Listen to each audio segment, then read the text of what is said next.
vem era mota com assim, benawana. Emi kontibala zertiba. Bete meto na tokba ton boy tiba. Sina piu vie manon le bande be bangba. Na me boliton asiwa soro da men pepepe. Da men pepepe. Ina gana on men pepepe. Imi gamba men pepepe. Da men pepepe. Ina gana on men pepepe.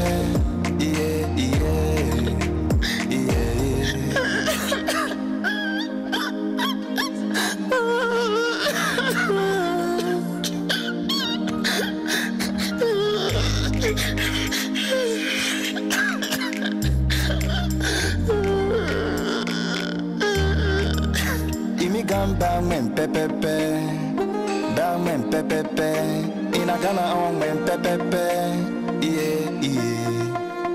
Imi gamba men pepepe, da men pepepe, ina gana on men pepepe,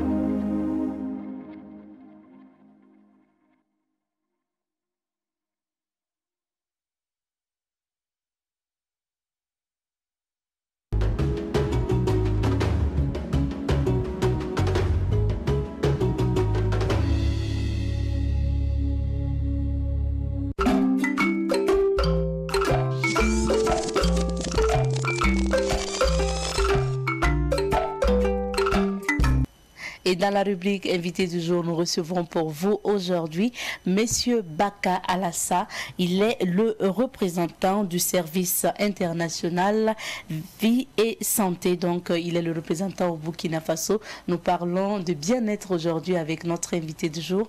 Bonjour à vous, Monsieur Baka. Bonjour, madame. Bienvenue sur notre plateau. Merci.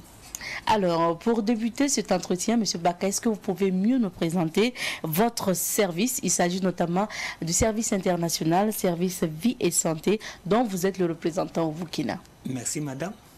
Le service Vie et Santé est une structure internationale regorgeant des chercheurs renommés accompagnant tout individu à atteindre leurs objectifs sur le plan santé et éducation, sur tous leurs défis qu'ils ont sur la Terre. Tous leurs défis. Mais quels sont les objectifs que vous recherchez à travers justement ce service? Oui, ce service, comme tout être humain, a un objectif à atteindre. Le service Vie et Santé accompagne l'individu à atteindre son objectif. Quel que soit l'objectif? Mais vous êtes spécialisé dans l'alimentation. Nous sommes spécialisés dans l'alimentation, dans l'éducation des enfants, dans la vie conjugale et même dans la vie religieuse. Même dans la vie religieuse. Alors, Monsieur Baka, dites-nous quel rôle vous jouez au sein de la structure au Burkina Faso en tant que représentant? Et comme le service Vie et Santé accompagne les individus à atteindre leurs objectifs par leurs ouvrages, je suis aussi le représentant ici au Burkina accompagnant les individus par les ouvrages de vie et santé pour atteindre leurs objectifs. Ça veut dire que vous êtes plus celui-là qui est au contact avec les personnes qui sont intéressées par les services.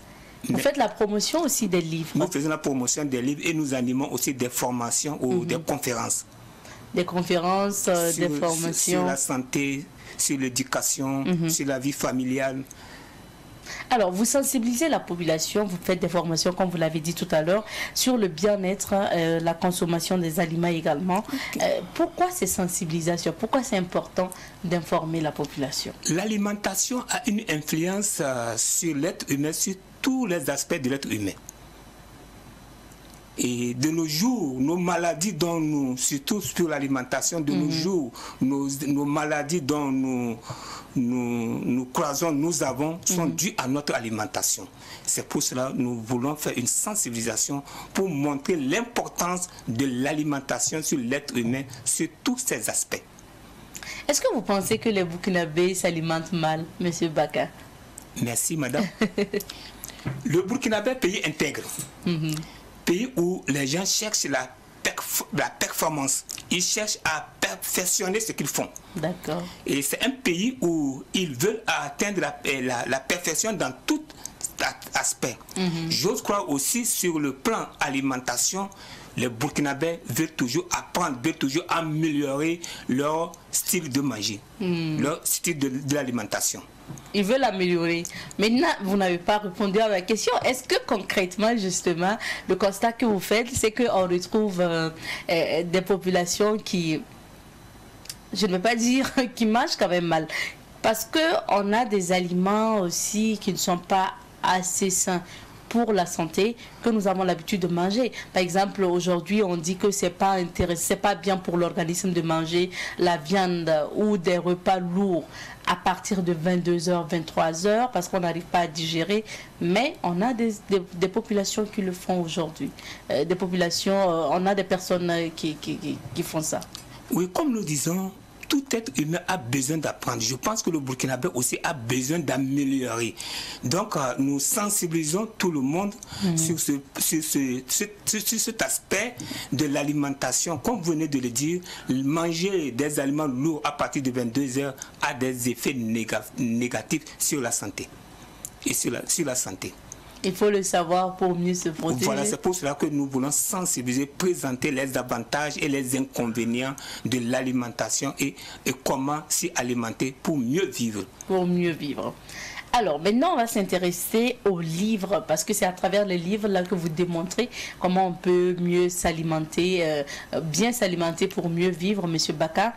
C'est assez de livres, assez de thématiques dont vous faites la promotion aujourd'hui. Ce n'est pas vous l'auteur, mais vous avez dit tantôt qu'il y a beaucoup de chercheurs, beaucoup d'auteurs au sein de votre structure qui écrivent. Et puis aujourd'hui, vous faites la promotion donc, de ces livres. En général, de quoi parlent les livres dont vous disposez? Ces livres présentent la prévention, comment... sur le plan santé, nous mettons l'accent sur la prévention des maladies. Et même si nous sommes malades, l'alimentation aussi a sa place. Généralement, quand nous sommes sous traitement d'un problème de santé, l'alimentation, nous pouvons manger quelque chose pour annuler le traitement. Donc l'alimentation a vraiment sa place pour prévenir et pour aider le patient pour son bon rétablissement. Ok, donc si vous êtes malade du paludisme par exemple, il y a des aliments adéquats qui doivent accompagner votre traitement pour que vous puissiez retrouver vite la santé. D'accord. Qu'est-ce qu'il faut manger par exemple, M. Baka? Bon, nous avons l'oignon qui peut, c'est un exemple. Là, il y a beaucoup de choses que nous pouvons manger dans nos livres, que vous découvrirez dans nos livres. D'accord. Maintenant, venons-en à ces livres. On va découvrir quelques livres justement sur ce plateau. Prenons le guide des aliments. Quel est le contenu de ces livres? Le guide des aliments, c'est un livre en 3 volumes. 3 volumes. Il s'agit justement de ces livres-là. De ces 3 livres. Ok. Ces 3 livres, ces 3 volumes, le premier volume, que dit la science sur tous nos aliments. Avant de manger un aliment, il faut savoir pourquoi, scientifiquement. Nos enfants disent pourquoi il faut manger cela. Le premier volume te présente le pourquoi faut-il consommer tel aliment. Le deuxième volume te montre comment se traiter avec ton alimentation. Et le troisième, comment préparer. Quelquefois aussi, nous ne savons pas préparer. La préparation aussi est un problème. C'est pour cela que les 3 volumes sont très indispensables pour chaque famille, pour quiconque veut vraiment avoir une bonne santé. Connaître vraiment la vertu des aliments. D'accord, les vertus. Alors, on a aussi le guide de la vie familiale. Un livre très magnifique que chaque famille devait avoir, le guide de la vie familiale, écrit par 22 médecins de différentes spécialisations. Et ces 4 volumes, présentent les inquiétudes où l'être humain avant la naissance jusqu'au 3e âge. Et surtout, des gens se demandent, est-ce que je peux me marier, rester avec mon conjoint jusqu'au 3e âge? Toutes ces inquiétudes, les divorces, l'éducation des enfants, et surtout en regardant l'avancée de ce monde, on se demande, est-ce que mon enfant aussi peut trouver d'emploi? Ces 4 volumes abordent tous ces aspects.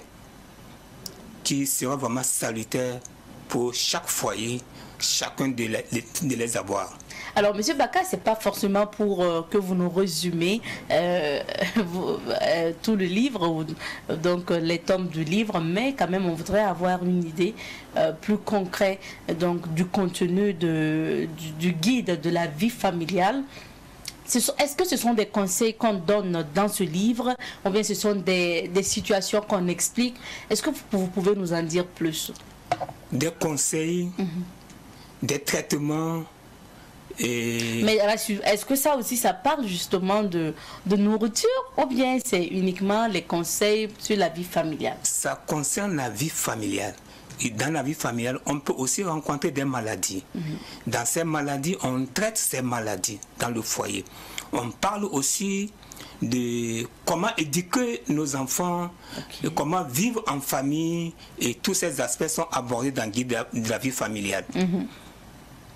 D'accord, donc ce sont des livres à avoir tout simplement.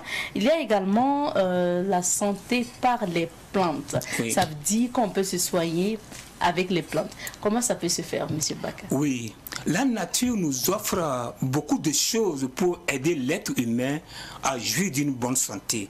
Donc ces livres Santé par les aliments nous aident à voir nos plantes que nous avons et pour vraiment nous prévenir de nos maladies. Des plantes ont un effet préventif et curatif. C'est des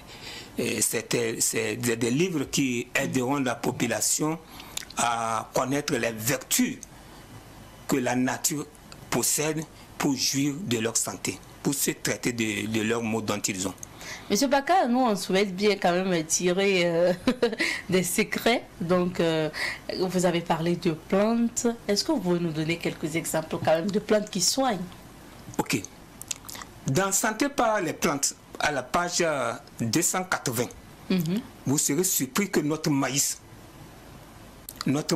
les mots dont nous souvent les calculs rénaux pour sevrer l'enfant et même les caries dentaires, le maïs, notre maïs local traite.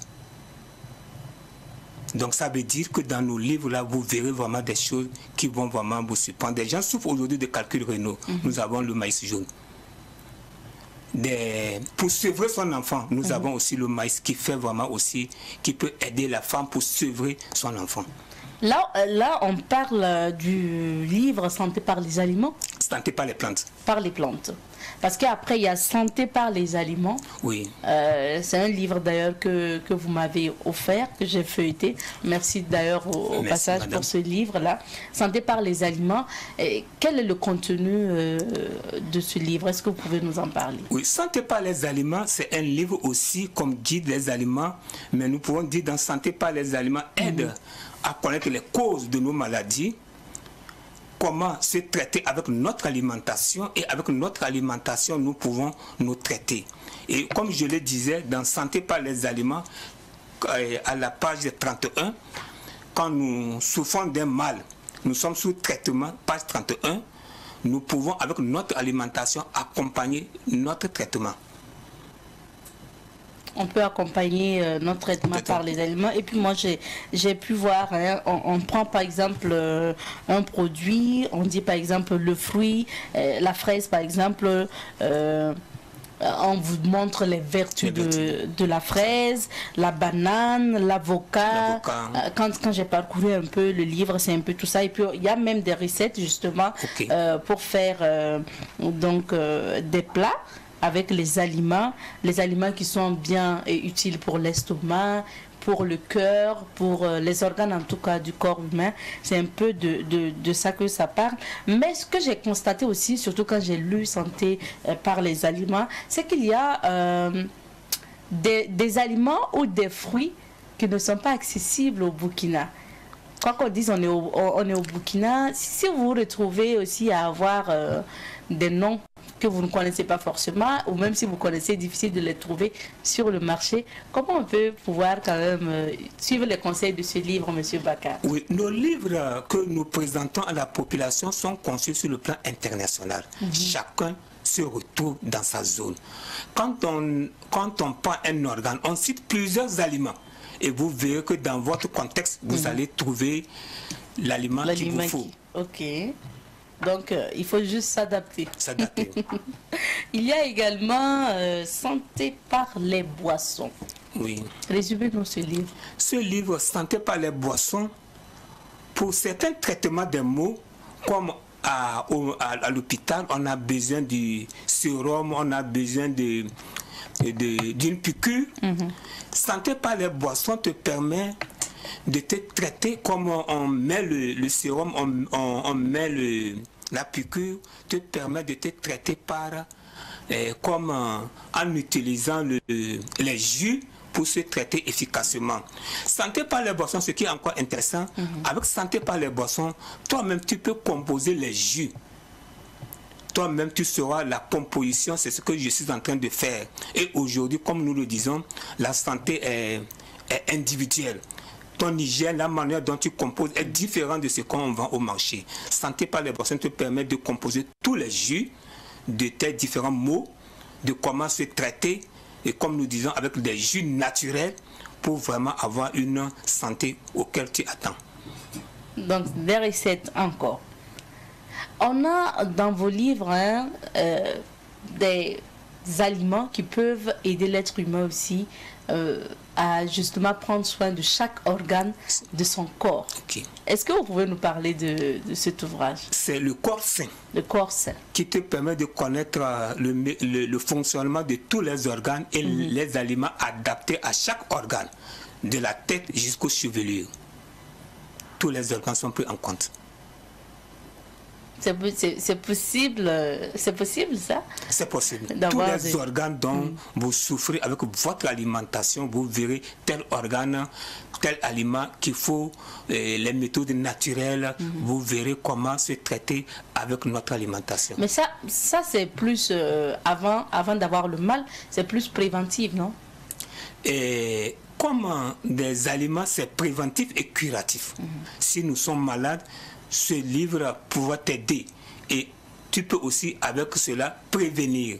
Des aliments ont un rôle préventif et curatif et des méthodes naturelles. Je vais aussi donner un exemple d'un corps sain. Votre enfant tousse la nuit. Au lieu de courir à l'hôpital rapidement, vous coupez l'oignon, vous mettez au chevet de l'enfant. Des méthodes très naturelles comme ça. Ah oui. Pratique. Il y a certaines personnes aussi qui recommandent, par exemple, peut-être quand c'est l'adulte, de coquer les oignons. Quand vous sentez un rhume ou une toux, ça va vous permettre de dégager un peu les narines. Oui, l'oignon est une boîte à pharmacie qui a beaucoup de vertus, comme le rhume, beaucoup de maux dont l'être humain souffre. Vraiment, l'oignon le fait. Nous conseillons aussi l'oignon à des jeunes, pour prévenir les prostates de consommer beaucoup l'oignon dans leur jeunesse. Ça l'aide vraiment à prévenir le prostate à leur temps de vieillesse. Merci pour ces conseils précieux. Nous prenons note et puis bien sûr on va profiter pour avoir plus de conseils avec vous, Monsieur Baka. Maintenant on va s'intéresser à l'Esprit Saint. On dit très souvent que c'est bien d'avoir un esprit sain dans un corps sain. Donc ça, on va dire que ça va ensemble.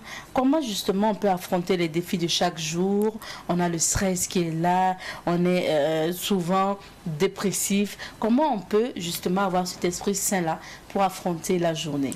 Oui, le livre Esprit Saint commence par un adage: le bonheur n'est pas une gare d'arrivée. Le bonheur n'est pas une manière de... Le bonheur n'est pas une manière d'arriver, mais c'est... D'accord. Donc ça veut dire que dans ce livre-là, c'est une manière de voyager. Le bonheur montre le corps sain. Tous les problèmes d'un être humain ont leur solution. D'accord. Donc dans ce livre, l'être humain... Vous me démontrez que l'être humain a les solutions nécessaires pour justement affronter les difficultés, tous les défis dont il est confronté. Est-ce que ça c'est plus philosophique, spirituel, ou bien là-bas aussi on parle d'alimentation? Non, on ne parle pas, on montre des conseils, on montre comment relever ces défis par des conseils. Le bonheur n'est pas une manière de voyager, mais ça me saute un peu. Ce n'est pas grave, Monsieur Baka. Maintenant, Profiter de la vie, c'est un livre plus indiqué aux gens du 3e âge, selon vous. Oui, Profiter de la vie, et normalement à partir de 60 ans qu'on commence à jouir sa vie. De nos jours, on voit déjà par de 60 ans, les gens sont paralysés par des mots et il est inefficace dans sa famille. Le livre permet à l'être humain du 3e âge comment profiter de sa vie. Il est aussi bien indiqué pour les jeunes, pour se préparer pour jouir. De nos jours, on voit des jeunes de 35 ans paralysés par tension, diabète, qui sont inefficaces. Ce livre aussi pourra véritablement les aider pour vraiment jouir de leur 3e âge. C'est l'âge auquel on rentre dans la vie active. On n'est plus utile. On est utile à sa famille, à la nation. Donc il faut bien manger et encore suivre les conseils. Pour que même vieillissant, vous puissiez en tout cas être toujours utile, en forme, toujours utile à la société. Monsieur Baka, on va s'intéresser au diabète parce qu'il y a un livre aussi qui parle du diabète. Comment prévenir et guérir le diabète par nos aliments, toujours par les aliments. Ok. Toujours par les aliments, le livre Diabète présente les préventions. Comment on peut prévenir notre diabète par notre alimentation. Et si nous sommes souffrants par notre alimentation aussi, nous pouvons nous traiter avec notre alimentation. Et puis bien sûr, pour compléter tout ça, vous vous êtes intéressé à l'exercice physique, au sport. Le sport qui est très important donc pour la santé. Et il y a un livre sur le sport. Oui. Le vrai pouvoir de l'exercice physique. Dans ce livre, à tout âge, on peut faire le sport. De la maternelle jusqu'au 3e âge. Or, le sport peut traiter bon nombre de nos maladies dont nous souffrons. Tout le monde, personne ne dira que à cet âge, je ne suis pas professionnel, je n'aime pas le faire. Le livre aide tout un chacun de nous pour faire l'exercice physique. Même au bureau, une journée chargée. Une femme enceinte, okay. Nous avons des sports adaptés à chaque personne. Même depuis la maternelle, comme je viens de le dire, jusqu'au 3e âge, tout le monde doit faire le sport. En ajoutant aussi l'alimentation parce que c'est très important. Pour pouvoir assurer la santé.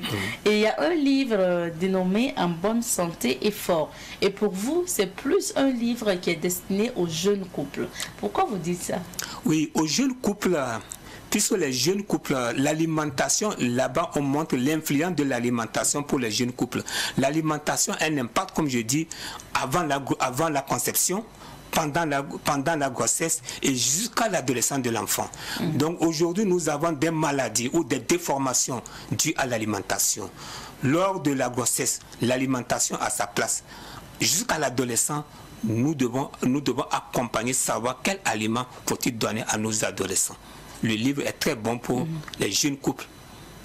Nutrition et santé nous permet justement de connaître plus notre organisme et surtout les aliments qu'il faut à cet organisme selon vous.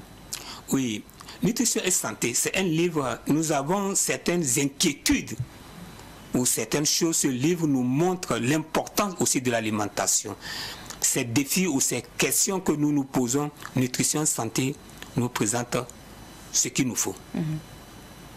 Alors, maintenant, on va s'intéresser au bien-être au féminin. Vous avez pensé aux femmes. Les femmes sont préoccupées, la grande majorité des femmes sont préoccupées par deux aspects, leur santé et leur beauté. La femme veut rester toujours jeune jusqu'à la vieillesse. Ce livre aussi montre comment une femme peut rester jeune et en bonne santé jusqu'à la vieillesse. Donc, avec une vidéo. C'est le seul livre accompagné d'une vidéo. D'accord. Donc il faut tout simplement l'avoir et puis suivre les conseils pour pouvoir être toujours une femme coquette. Comme on a l'habitude de le dire. Croquer la vie, qui guide à changer progressivement l'alimentation pour justement une meilleure santé. Croquer la vie est un livre très magnifique qui permet à l'être humain comment changer son régime d'une manière progressive Okay. Quelquefois, nous sommes malades et on nous soumet à un régime et puis c'est brusque. Ce livre te permet, te montre comment progressivement changer ton régime alimentaire. Et Croquer la vie aussi, c'est un livre également qui dit dans un adage que pour être fort comme le bœuf, mange ce que le bœuf mange, mais ne mange pas le bœuf. Ah oui. Monsieur Baka, 250 recettes pour prévenir et guérir. C'est le contenu d'un livre. Oui, c'est le contenu. Merci, madame. 250 recettes, c'est la combinaison, comment combiner les légumes et les aliments pour préparer. Quelquefois, nous connaissons la vertu, la manière de préparer peut aussi amener certains inconvénients. Donc, 250 recettes permet à savoir comment combiner et comment les préparer pour avoir les vraies vertus. C'est assez de livres, ça fait en tout cas beaucoup de livres dont on a parlé aujourd'hui, dont votre structure donc commercialise, il faut le dire, et vous êtes le représentant du service vie et santé. Oui. C'est un service international, on l'a dit tout à l'heure. Quand on voit les livres, on voit déjà que c'est volumineux. C'est certainement un livre qu'il faut lire, relire et puis comprendre plus et l'avoir tout le temps pour lire. Et puis parce qu'on peut récupérer les conseils, tirer les conseils donc de ce livre.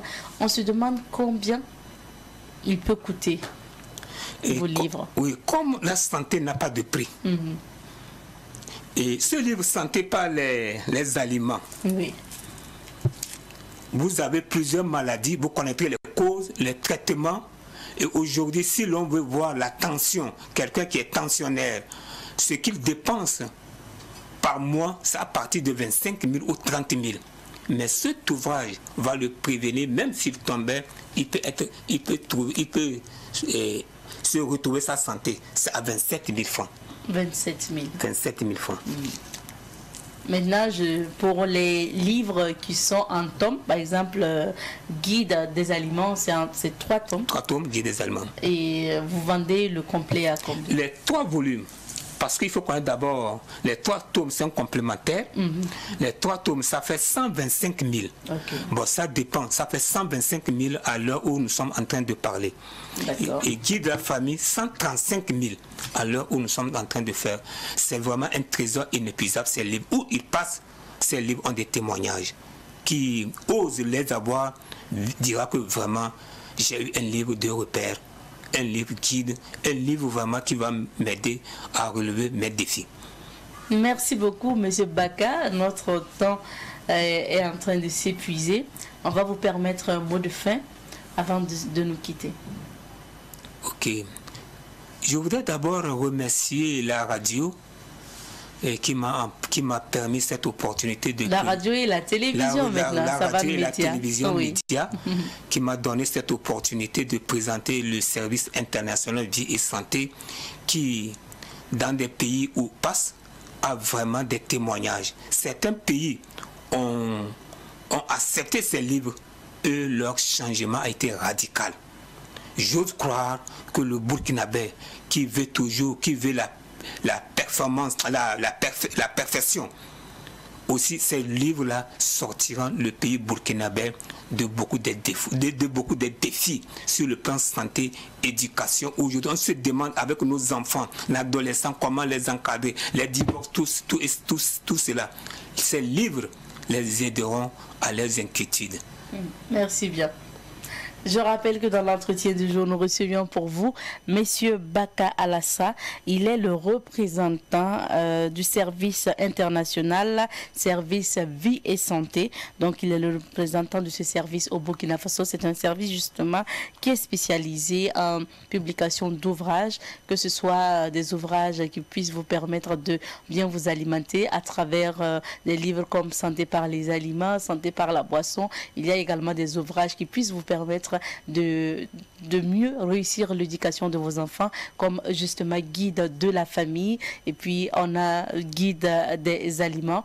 Il y a beaucoup de livres commercialisés aujourd'hui au Burkina Faso, et le représentant de ce service au Burkina, c'est Monsieur Baka qui était notre invité de ce jour.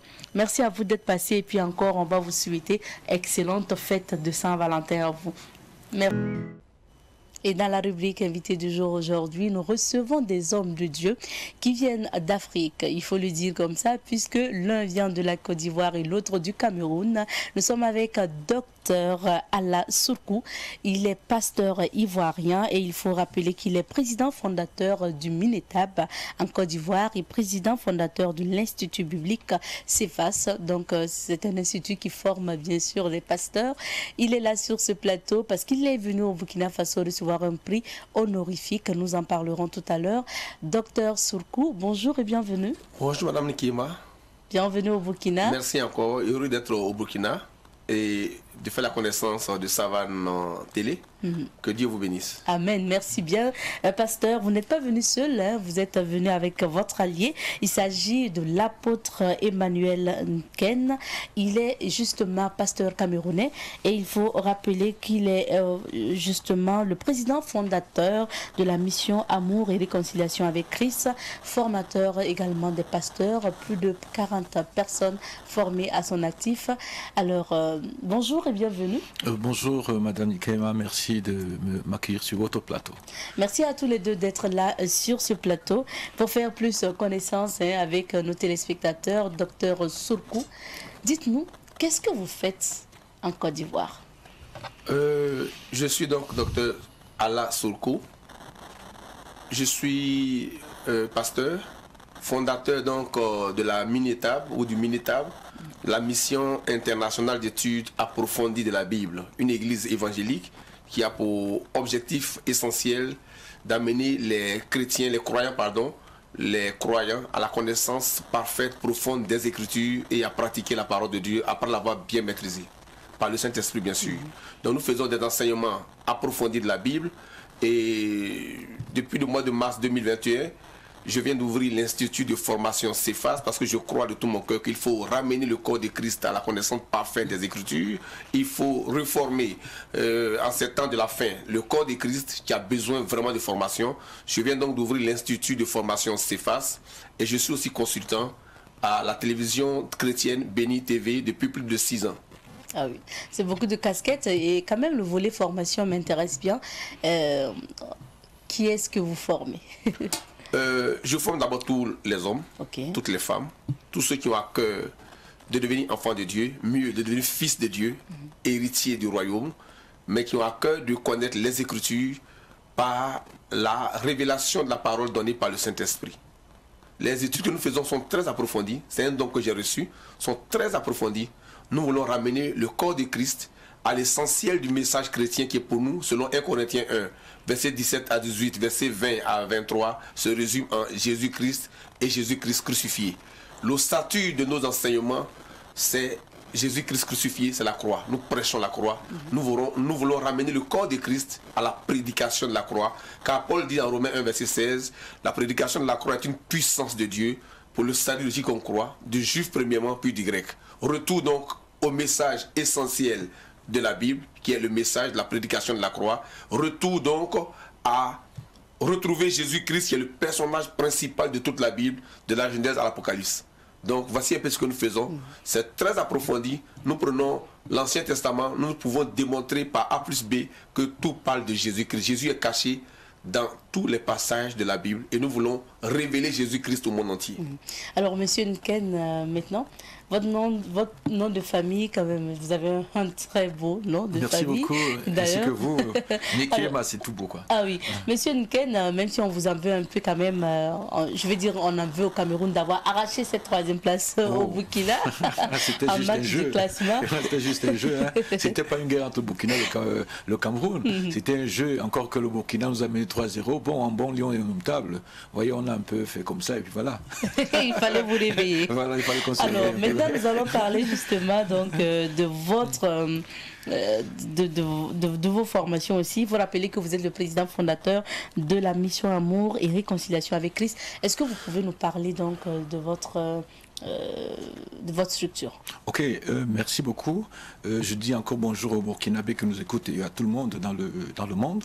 Alors, la mission Amour et Réconciliation avec Christ, dont je suis le promoteur, est née du fait que, ayant eu un parcours dans la foi pendant pas mal d'années, Et nous avons constaté parfois dans l'Église pas mal de troubles et d'antagonismes entre les frères. Quand vous suivez le nom Amour et Réconciliation, et nous avons constaté que la difficulté que l'Église avait, malheureusement les chrétiens sont continuellement en guerre, et puis c'est pas facile la réconciliation. L'amour qui est supposé être notre fondement, on ne le trouve pas toujours. Et j'ai reçu carrément comme une mission d'aller promouvoir l'amour et la réconciliation.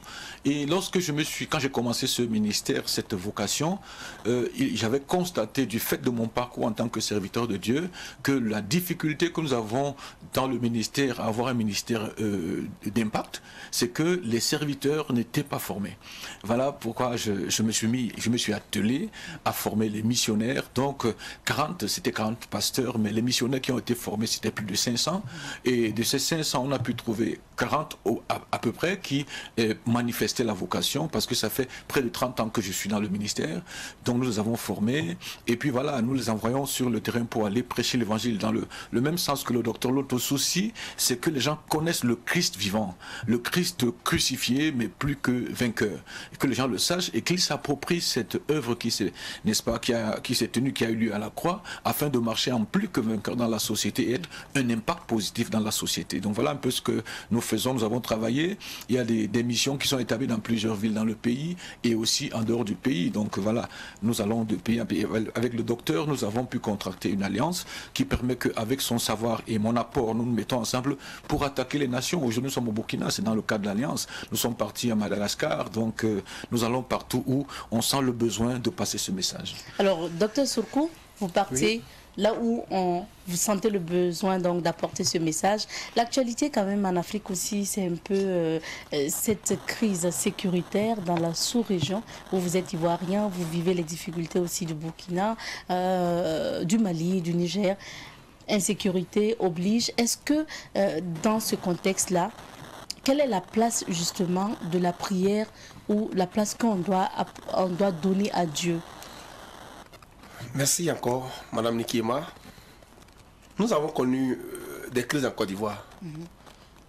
Nous avons connu le coup d'État en 1999. Nous avons connu 10 ans de crise socio-politique en Côte d'Ivoire. Les élections ou l'élection présidentielle de 2010-2011 a été très, très, très mouvementée, avec beaucoup de morts. Nous avons beaucoup prié. Les Ivoiriens ont beaucoup prié. Les églises évangéliques en Côte d'Ivoire ont beaucoup prié. Mais à la fin de la crise en 2010-2011, mon constat est que l'Église, surtout évangélique, pour moi, a été au centre de ce drame que nous avons connu. Il y a eu trop de mensonges. Trop de mensonges. Nous n'avions pas la même position. Je ne veux pas faire de politique ici, mais nous n'avions pas la même position, nous n'avions pas la même vision. Et heureusement pour moi, tout ce que j'ai vu, tout ce que j'ai dit, c'est réalisé. Tout ce que les autres ont vu et ont dit ne s'est pas réalisé. Le problème, c'est que nous sommes dans un monde où il y a beaucoup de faux prophètes, beaucoup d'égarés au plan spirituel, au plan moral, au plan mental, beaucoup de mensonges. Et les gens croient que le simple fait d'appartenir à une dénomination chrétienne ou religieuse suffit pour dire que tout ce qu'on dit vient de Dieu. Beaucoup de gens ont égaré le peuple ivoirien. Il y a eu trop de drames, trop de drames. J'en parle avec beaucoup de larmes. Mais je vais dire qu'aujourd'hui, tout ce qui se passe en Afrique n'est que la conséquence, le produit, la manifestation d'une mentalité africaine qu'il faut réformer à la base de la parole de Dieu. L'idolâtrie est à la base de tout ce que nous vivons. Le culte de la personnalité, qui est donc de l'idolâtrie. Parce que l'homme devient Dieu, on adore Dieu, on adore l'homme comme un Dieu. Il y a le mensonge, il y a la corruption, la tricherie, et les gens ne veulent pas qu'on dise la vérité. L'Afrique, lorsque j'ai été converti en 1993, j'étais encore étudiant en mathématiques. Lorsque je me suis mis à lire la Bible, et je l'ai lu, de 22h à 10h pendant 3 ans, de manière régulière, sans sauter une seule nuit, le Seigneur m'a dit, c'est avec la Bible, l'Évangile, qu'on pourra sauver l'Afrique. Changer de régime ne pourra rien apporter. Il faut changer la mentalité des Africains, la mentalité des dirigeants, la mentalité du peuple, la mentalité de la société civile, mais surtout et surtout la mentalité des leaders d'église, des leaders religieux qui conduisent désormais, depuis un moment, c'est à la mode, les religieux conduisent les politiques au drame, à la catastrophe. Il y a trop de mensonges. Nous avons un travail à faire, un travail de réforme de la mentalité des Africains pour que les Africains aient une conscience assainie, afin que nous puissions manifester la paix, l'amour, la patience et que nous puissions pratiquer la justice pour que nos nations soient en paix. Est-ce que, quelque part, les politiques aussi n'ont pas failli? Est-ce que les politiques n'ont pas failli? Mais comme je l'ai dit, l'homme a failli depuis l'histoire du péché originel. L'homme a failli, tout homme a failli, tout homme est pécheur.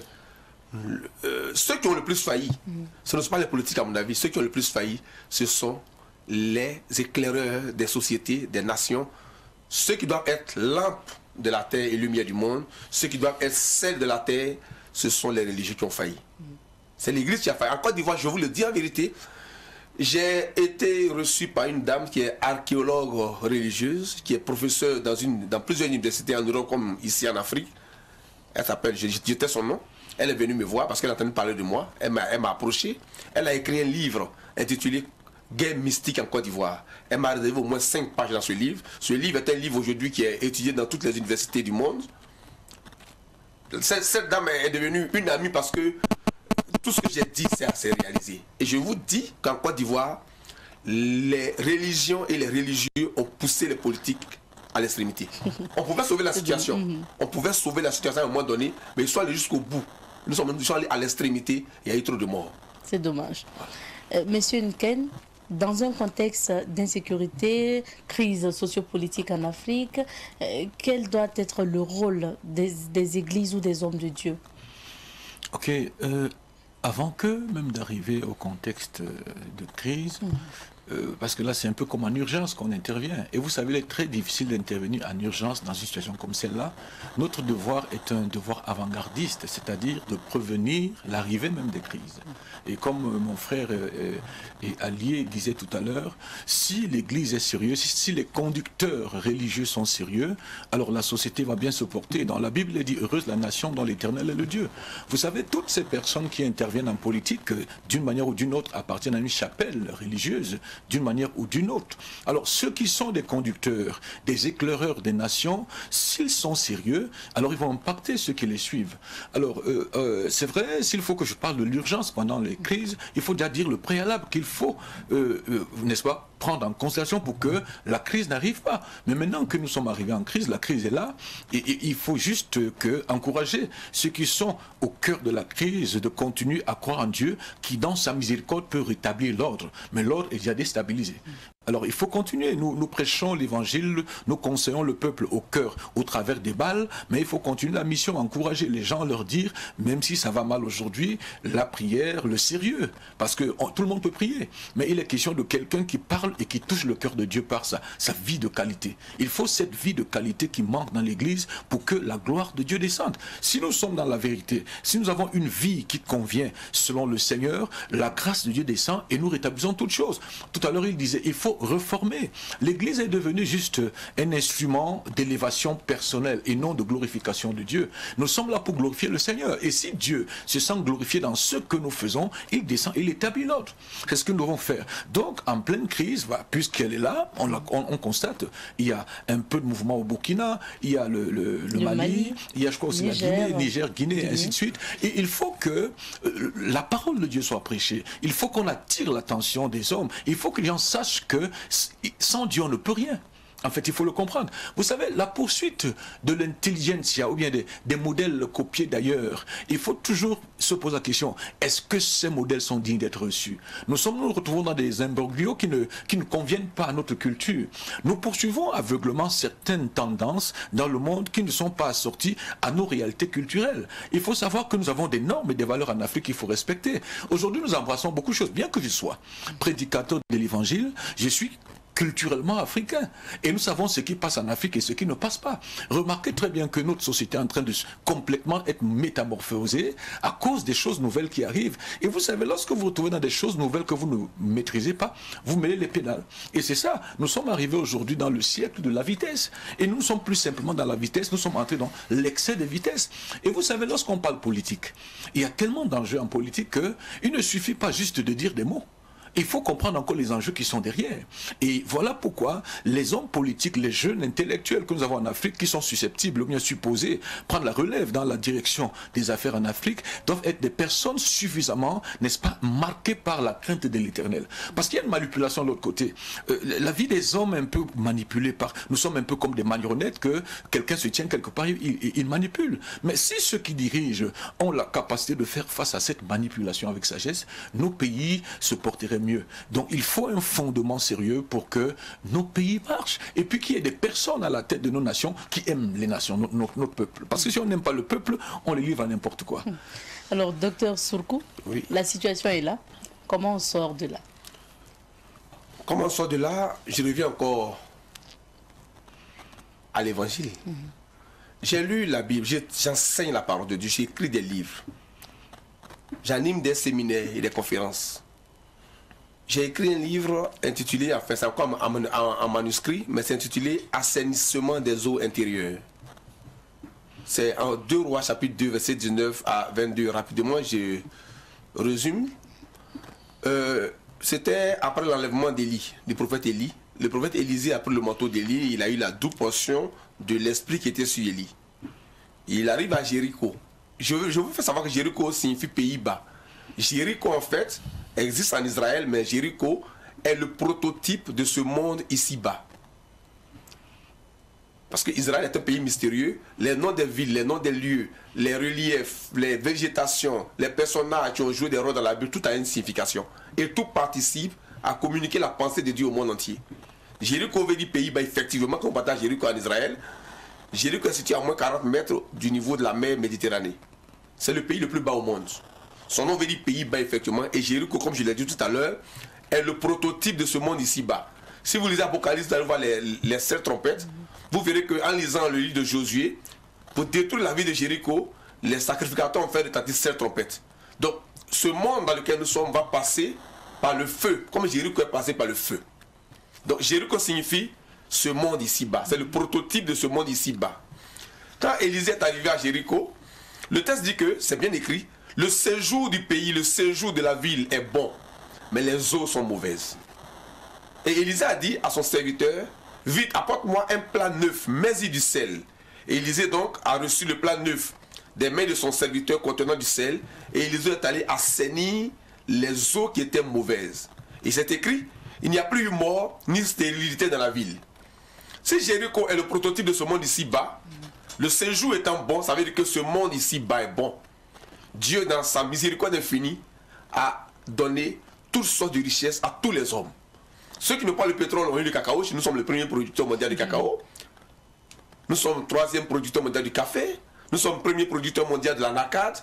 Ceux qui n'ont pas le cacao ont l'ananas, ont le pétrole, ont le bauxite.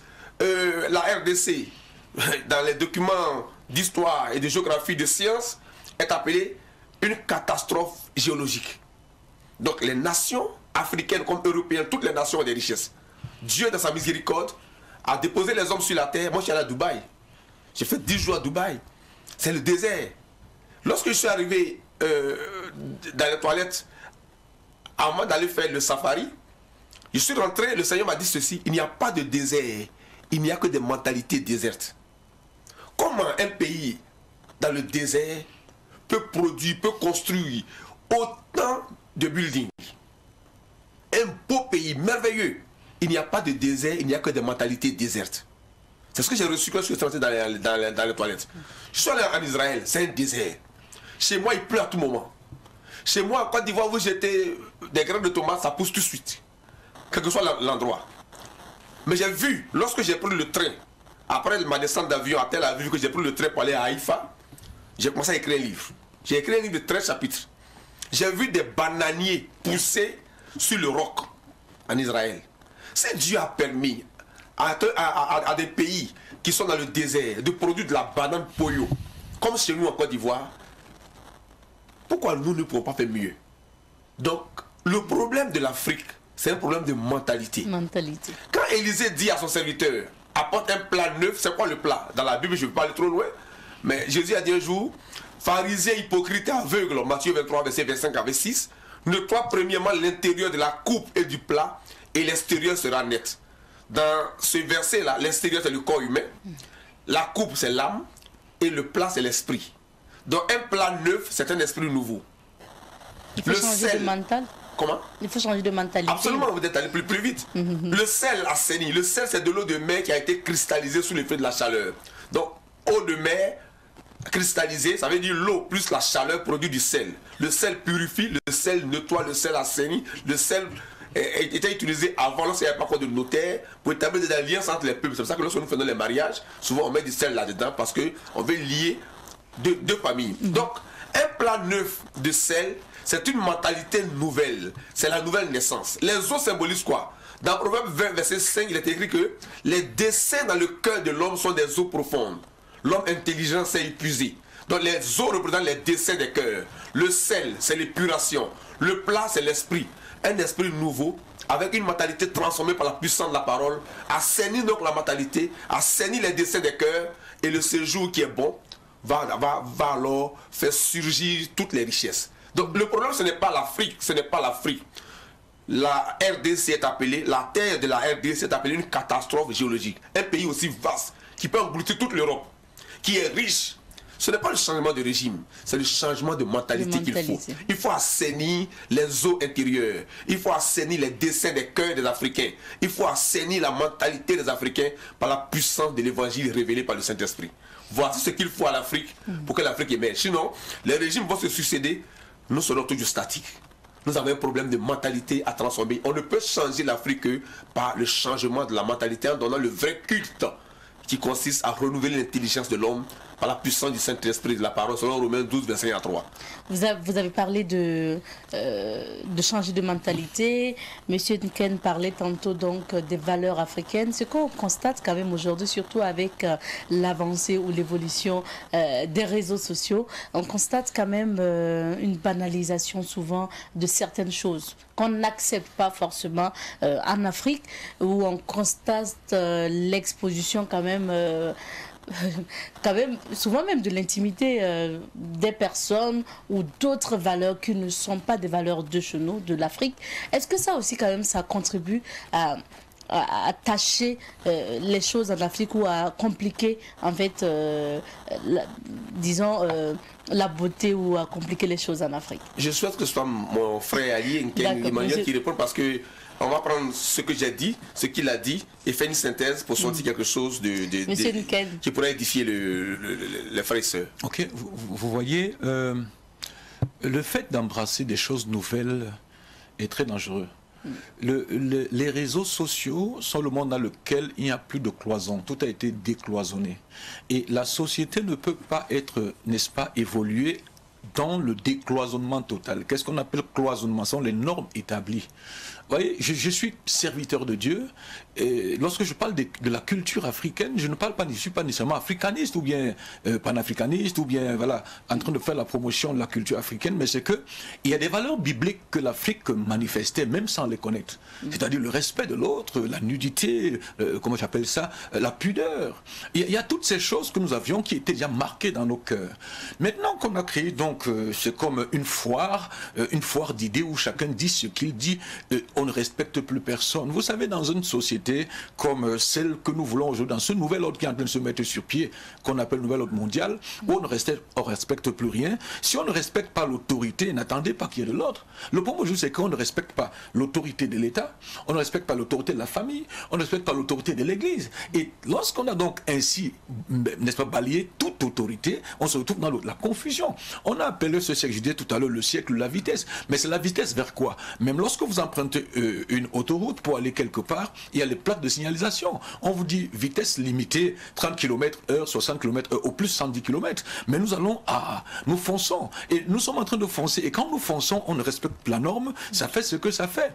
Il est très dangereux de bannir une chose, un instrument de déstabilisation de l'Afrique, c'est la banalisation de l'autorité. Il faut que nous revenions au respect de la norme. Aucune société ne peut fonctionner sans le respect de la norme. Et ça, nous avons ça en Afrique avec les réseaux sociaux qui sont arrivés où, vous savez, on parle du chef de l'État comme du voisin du derrière. On parle de papa comme de n'importe qui. L'enfant peut appeler son papa Emmanuel, je veux te voir, ainsi de suite. Et on a l'impression que c'est ça qu'on appelle l'émancipation. Si l'émancipation nous conduit dans la confusion, alors il faut revoir ça. Mais qu'est-ce qui se passe? Nous nous sommes écartés de la norme divine. Dieu, c'est Dieu qui est l'auteur de la terre et de toutes choses. Alors il nous a prescrit une posologie qui est la parole de Dieu qu'il faut que nous consultions pour comprendre comment il faut que nous fonctionnons dans ce monde dans lequel il nous a mis. Mais si nous ne revenons pas considérer ces orientations, ces préceptes qu'il nous a donnés pour les vivre parfaitement, n'attendons pas qu'il y ait quelque chose d'autre. On peut spéculer sur le plan philosophique, sociologique, on peut faire des colloques partout, mais il faut que nous ayons l'humilité de comprendre qu'il faut consulter celui qui est l'auteur de la vie. On ne peut pas, par notre sagesse, à nous accorder par celui qui a fait le monde, nous lever avec celle-ci pour le contrecarrer, ça ne marche pas. Il est question, en toute humilité, de rentrer à l'éternel. Alors le phénomène des réseaux sociaux, qui est un phénomène nouveau, avec les nouvelles technologies, est un facilitateur de l'accélération de la confusion dans le monde. Il faut faire attention. Ça fait que c'est aujourd'hui plus que jamais que les conducteurs, les éducateurs ont du pain sur la planche. Parce que pendant que la population, les gens pensent qu'ils sont totalement libres, moi j'ai appris les gens dire que la femme est affranchie de l'autorité de l'homme. En quoi est-elle affranchie? Est-ce que la femme est un esclave? Alors vous voyez, ça dépend de qui le dit. Et il y a ce mouvement. Vous allez voir tout à l'heure, aujourd'hui on parle de l'égalité de genre. Vous comprenez? Aujourd'hui, ma femme ne s'appelle pas Madame Ken, elle s'appelle Madame, elle épouse Ken. Il y a toutes ces choses qui sont en train de se mettre sur pied, mais qui sont en train, n'est-ce pas, d'enfreindre, n'est-ce pas, le principe immuable. Nous avons des sacro-saints principes qu'il faut respecter. Malheureusement qu'on ne les respecte plus. Et dès que cette chose-là, je bénis le Seigneur parce que vous vous appelez Madame Nikema, c'est-à-dire que vous portez le nom de votre mari, ça ne marche plus beaucoup. Vous comprenez? Ça veut dire qu'il y a ces petites choses qui sont en train de se faire et qui sont en train de déstabiliser le fondement de la vie. Un fondement éthique, moral, qui fait que nous soyons sur une terre ferme, dans un environnement bien organisé. Si on ne respecte pas la norme, si on se trouve dans chacun fait ce qu'il fait dans les réseaux sociaux, mais il faut bien que nous qui sommes les hommes qui dirons toutes ces choses, si dans ces réseaux, il y a autant de désordre, que dans les cadres d'éducation, qu'on appelle l'église, les mosquées, ainsi de suite, partout, il faut bien que les éducateurs soient des personnes qui donnent la norme et qui veillent sur la norme. Parce qu'au-delà de tout, chacun se retrouve là-bas. Il faut qu'on dise que c'est pas se laisser aller que vous voyez qui marche, mais c'est la norme qui marche. Voilà. Je voudrais ajouter que moi je suis vraiment enseignant de la Bible, je résume tout ça dans la Bible, tout ce qui est dit, je ramène tout ça à la parole de Dieu. Vous connaissez l'histoire du fou de Gadara, non? Jésus avait guéri quelqu'un dans une ville qu'on appelle Gadara qui dormait dans les sépulcres. Ce monde dans lequel nous sommes est un monde de fous. Oui, c'est un monde de fous. Le fou de Gadara n'est rien d'autre que le paradigme, le référentiel de tous les fous de ce siècle présent qui apparemment sont vivants, qui respirent, mais qui sont dans des sépulcres. Ils dorment dans des tombeaux, dans des cimetières. Romains chapitre 1, verset 20 à 32 dit, se vantant d'être fous, et se vantant d'être sages, ils sont devenus fous. Parce que le verset 20 commence par ceci. En effet, les perfections invisibles de Dieu, sa puissance et sa divinité se voient comme à l'œil quand on le considère dans ses ouvrages.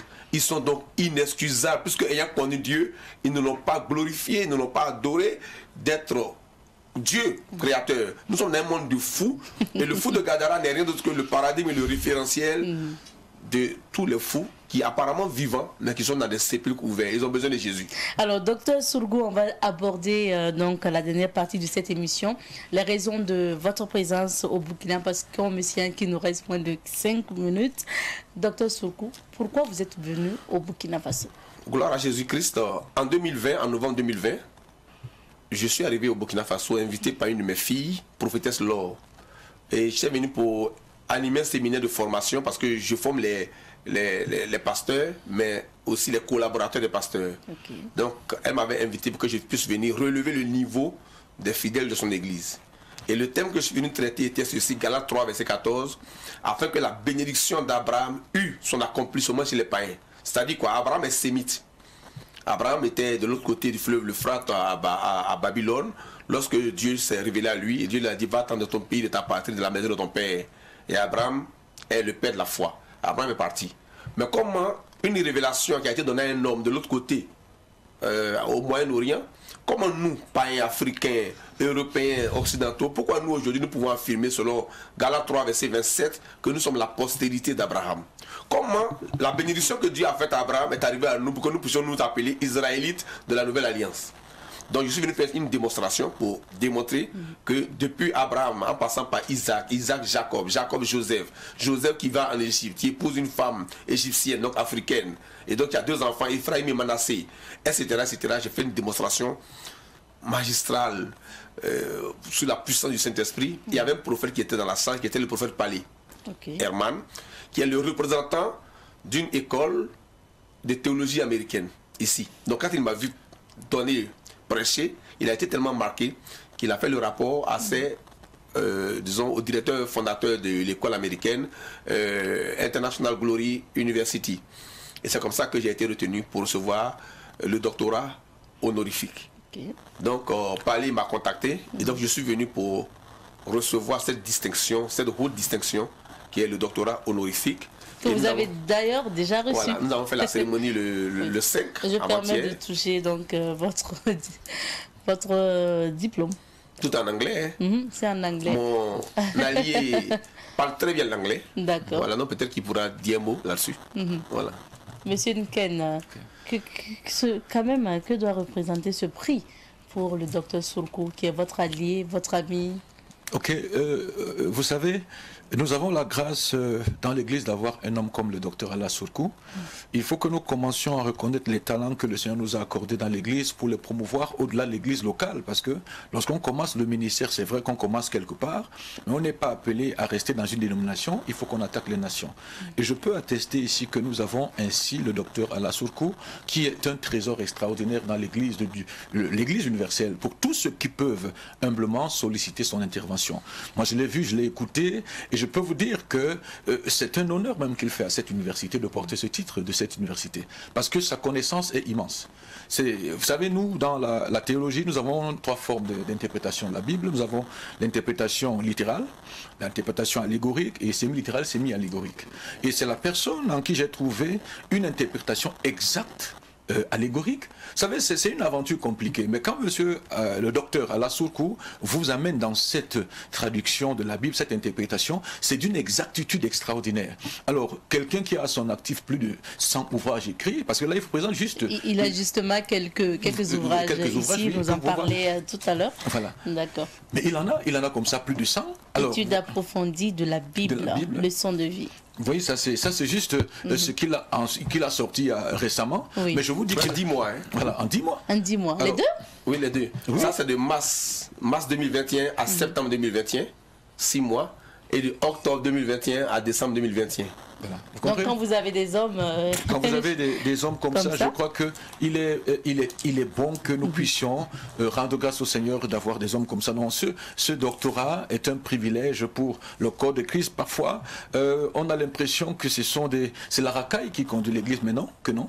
Il y a des hommes qui font la démonstration de ce que ce n'est pas les moindres qui prêchent l'Évangile. Il faut avoir une certaine hauteur sur le plan de la compréhension des choses, de la science, et puis maintenant la consécration. Et lui, il allie facilement ces choses, science, n'est-ce pas, et esprit, que voilà, ça peut produire cette reconnaissance. Donc moi, ça ne m'étonne pas, et je dis, c'est une bénédiction. Le docteur là est une bénédiction pour le corps de Christ, et que je dis que tous ceux qui écoutent ceci sachent que nous avons des frères comme lui qui peuvent être une bénédiction. Donc cette distinction n'est que la juste restitution de l'homme Sourkou selon le contenu qu'il représente. Merci bien. On me signale que notre temps est terminé. Franchement, merci à vous. On sait que la suite, c'est encore d'autres missions en Afrique, dans d'autres pays, et puis bien sûr ailleurs, pas seulement en Afrique, mais même au-delà de l'Afrique. On va vous souhaiter bonne chance et surtout que Dieu vous accompagne. Amen. Je me permets de vous bénir, que Dieu vous bénisse. Merci beaucoup. Merci beaucoup.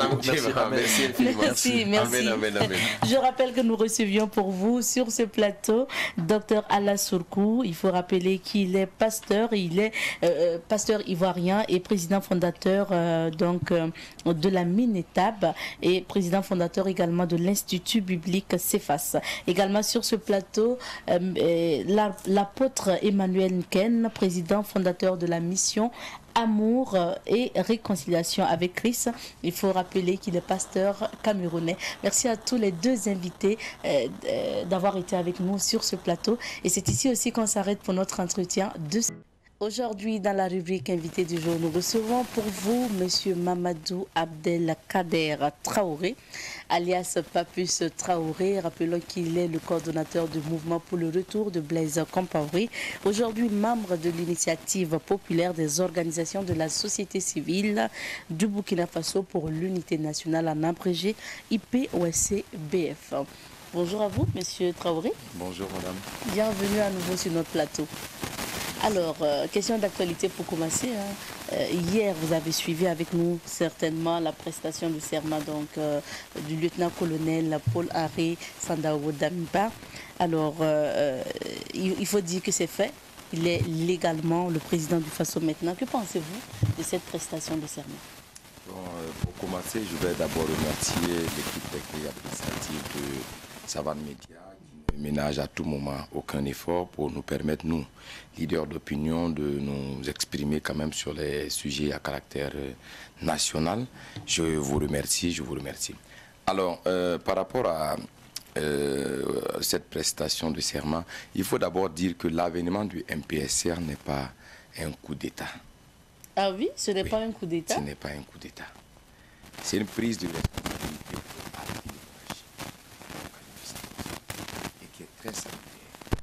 Alors, c'est au regard du comportement des partenaires techniques et financiers et ceux même de l'opinion internationale que cette prestation de serment a été accélérée pour installer officiellement le lieutenant-colonel Paul-Henri Sandaogo Damiba dans ses fonctions de chef de l'État, président du Faso et chef suprême des armées. Son discours vous a convaincu? Hier, il a tenu un discours après justement. Bon, le discours, selon moi, le discours émane de son premier discours.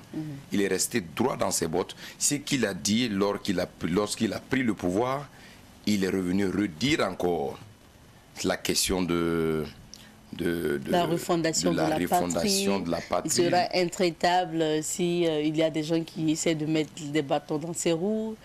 Absolument.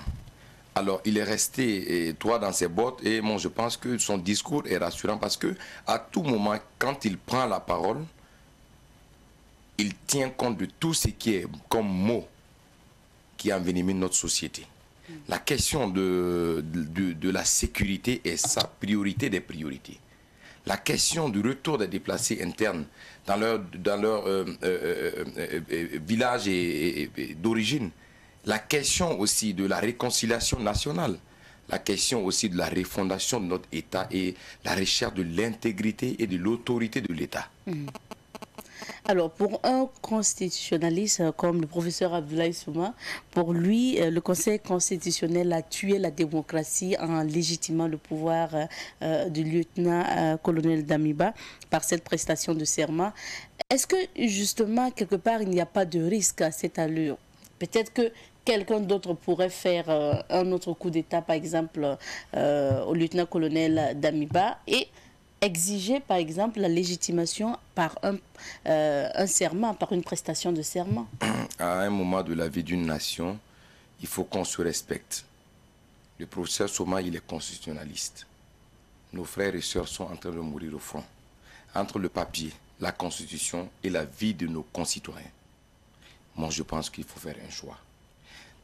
Quand on prend le préambule de notre constitution, on dit nous, peuple du Burkina Faso. C'est nous tous, ça nous concerne. Paul-Henri Sandaogo Damiba a pris ses responsabilités au moment où les politiciens ont fui les responsabilités. Nous avons appelé à la démission du président du Faso, Roch Marc Christian Kabore, pour incompétence.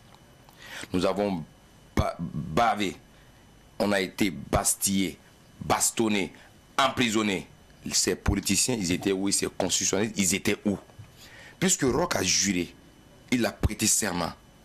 Je jure de protéger les Burkinabés, tous les habitants de Burkina Faso avec leurs biens. Je jure de faire respecter les lois. Et il n'a pas respecté son serment. Et en ce moment, ils étaient où, les constitutionnalistes, pour dire au président Roch Marc Christian Kaboré, il faut tirer les conséquences de votre serment. Il faut tirer les conséquences. Aujourd'hui, c'est eux qui sont forts comme constitutionnalistes. Moi, aujourd'hui, ce qui est plus important pour nous, c'est d'accompagner le MPSR à la réussite de leur mission. Et c'est au pied du mur, on dit qu'on connaît le maçon, mais on ne va pas rester en marge. Regardez le MPSR se battre seul. Le pays, le Burkina Faso, c'est pour nous tous. Nous allons les accompagner, nous allons les encourager à ce que la paix revienne au Burkina Faso. Actuellement, le projet de charte est en rédaction et justement le MPSR a confié cette tâche donc à un comité technique qui a 2 semaines d'ailleurs pour livrer son travail. Quel doit être le format de cette transition selon vous? Sa mission principale, ses organes, sa durée? Bon, selon nous, la mission, le contenu de cette transition doit se focaliser beaucoup plus sur la question d'intégrité. Tous ceux-là même qui vont venir accompagner le MPSR, ils doivent être des patriotes. Ils ne doivent pas être demandeurs. Ils doivent être des preneurs pour accompagner le MPSR. La transition, et j'entends de gauche-droite sur les médias, sur les réseaux sociaux, d'autres parlent de 18 mois, de 24 mois. Il faut qu'on soit raisonnable, il faut qu'on soit logique. La place du militaire, ce n'est pas dans les fonctions de l'État. La place du militaire, c'est dans les casernes, c'est protéger l'intégrité du territoire. Mais à un moment de la vie, ils ont pris leurs responsabilités, il faut les accompagner à ce que l'essentiel aujourd'hui, c'est le retour de la sécurité. Le contenu de cette transition, nous pensons aussi... Mais justement, pour la durée, avant de parler du contenu, pour la durée, vous, personnellement, quel est le délai idéal selon vous? Le délai idéal, c'est le délai qui sera peut-être apprécié de façon collégiale avec toutes les forces vives de la nation. Les militaires, c'est des Burkinabés en tenue. Ils doivent proposer quelque chose comme ce qu'ils sont en train de faire et à toutes les forces vives de la nation, enfin, ensemble, qu'on réfléchisse sur la bonne marche de cette transition. Ce n'est pas aux militaires de décider, nous allons faire 10 ans au pouvoir. C'est nous qui avons soutenu et nous avons appelé les militaires à prendre leurs responsabilités. Nous avons commencé à paver les rues pour dire à Roch Marc Christian Kaboré de démissionner. Ils ont pris leurs responsabilités. Ce n'est pas à nous, organisation de la société civile, de dire aux militaires voici ce qu'on vous propose. Ce n'est pas nous, nous gérons le Burkina Faso. Ce n'est pas à eux aussi de nous imposer. C'est de façon collégiale et de façon consensuelle que nous allons tirer quelque chose pour pouvoir avancer avec la transition. On parle aujourd'hui de délais raisonnables et pour certains, par exemple, ils peuvent aller jusqu'à 2025, comme si justement ils terminaient le mandat de Roch Marc Christian Kaboré et ensuite, bien sûr... de toute façon, le comité technique qui est en train de réfléchir va proposer quelque chose et ensemble on va aviser. Le contenu maintenant? Le contenu de cette transition, moi je pense qu'aujourd'hui il y a beaucoup de gens qui s'excitent et des vautours qui sont autour de cette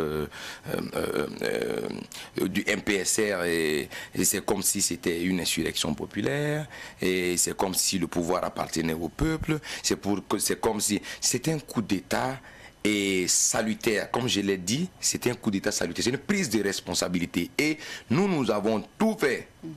Ils sont venus, ils ont pris leurs responsabilités, les politiciens n'étaient pas là. Et il n'y a pas de soupe à prendre, ni de gâteau à partager. Je pense aujourd'hui que le MPSR doit appeler les gens en fonction de leurs compétences pour travailler avec eux. Ce n'est pas un partage de gâteau, il faut que les gens comprennent cela. Nous ne sommes pas en 2014, je le disais tantôt. Les politiciens, il a déjà dit qu'il n'aura pas à travailler avec les politiques. Mais il peut avoir besoin des politiques en fonction de leurs compétences. Il faut que les gens arrêtent de réfléchir, de penser que c'est une insurrection, c'est un coup d'État, il faut exiger aux militaires quoi que ce soit. Les gars pouvaient faire leur prise de responsabilité, s'installer, militariser la chose, instaurer des couvre-feux durs, tu sors, on te mate, tu fais quoi? Nous avons vu dans d'autres pays, mais ils ont été flexibles. Voici que les anciens ministres sont dans la rue, ils se promènent comme si de rien n'était. Des gens qui ont détourné des milliards, ils se promènent.